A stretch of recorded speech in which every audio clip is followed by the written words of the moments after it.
संघर्ष ही जीवन है। एक बार एक किसान भगवान से बहुत ही नाराज हो गया। किसान बहुत मेहनती था। बहुत मेहनत से वह खेतों में अनाज उगाता हो, उसकी देखभाल करता, पर अक्सर उसकी फसल खराब हो जाती। कभी सूखा पड़ जाता, कभी बाढ़ आ जाती, कभी तेज धूप, कभी आंधी। कोई न कोई कारण बन ही जाता कि उसकी फसल खराब हो जाती।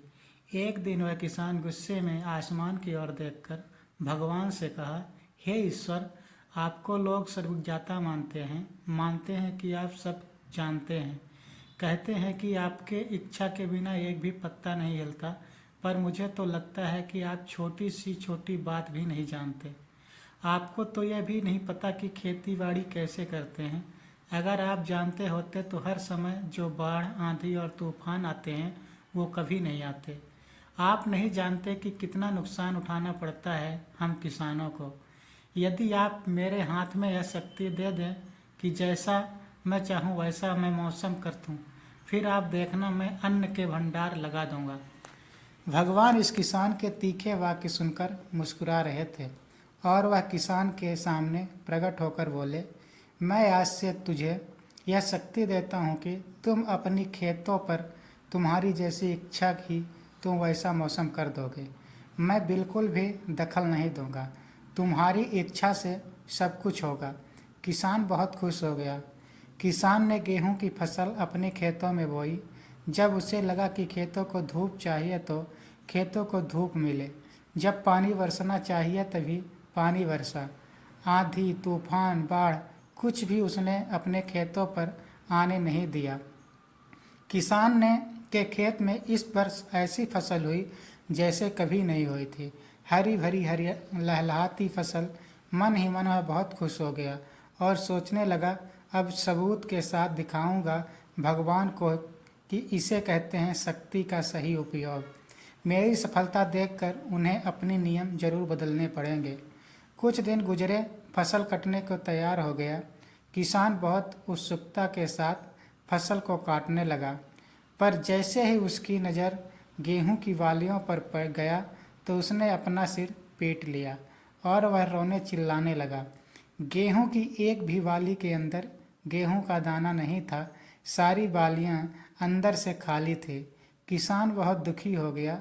उसने भगवान को रोते हुए फिर पुकारा, हे प्रभु, तुमने ये मेरे साथ क्या किया?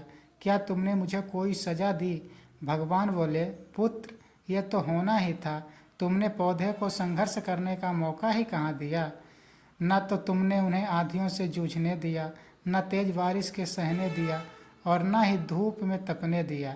एक भी चुनौती का सामना तुमने उन्हें नहीं करने दिया। इसीलिए सारे पौधे अंदर से खोखले रह गए। जब आंधी, तूफान, तेज बारिश और धूप पड़ती है तभी ये पौधा अपने अस्तित्व को बचाने के लिए संघर्ष करते हैं और इसी संघर्ष से एक बल पैदा होता है जिससे शक्ति होती है, ऊर्जा होती है। और यही ऊर्जा पूर्ति तेरे गेहूं के दानों की तरह जो नहीं फूटी, तूने उसे कठिन परिस्थितियों से गुजरने ही नहीं दिया जहां उनके अस्तित्व का जन्म होता।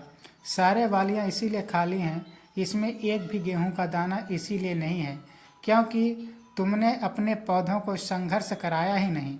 याद रखिए, स्वर्ण में सवर्णीय भात तभी आती है जब वह आग में तपने, गलने और हथौड़े से पीटने जैसे संघर्षों से गुजरता है। कोयले का टुकड़ा हीरा तभी बनता है जब वह उच्च दाब और उच्च ताप की मुश्किल परिस्थितियों से गुजरता है। इसी तरह यदि हमारी जिंदगी में कोई संघर्ष ही ना हो, तो कोई चुनौती ही ना हो, तो हम भी गेहूं की बालियों की तरह खोखले रह जाएंगे।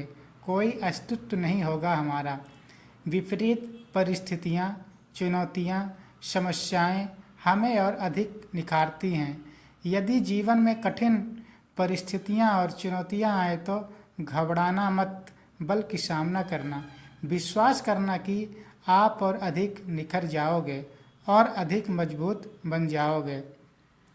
किसी ने कितना सही कहा है कि जिंदगी जीना आसान नहीं होता, बिना संघर्ष कोई महान नहीं होता। जब तक न पड़े हथौड़े की चोट तब तक पत्थर भी भगवान नहीं होता।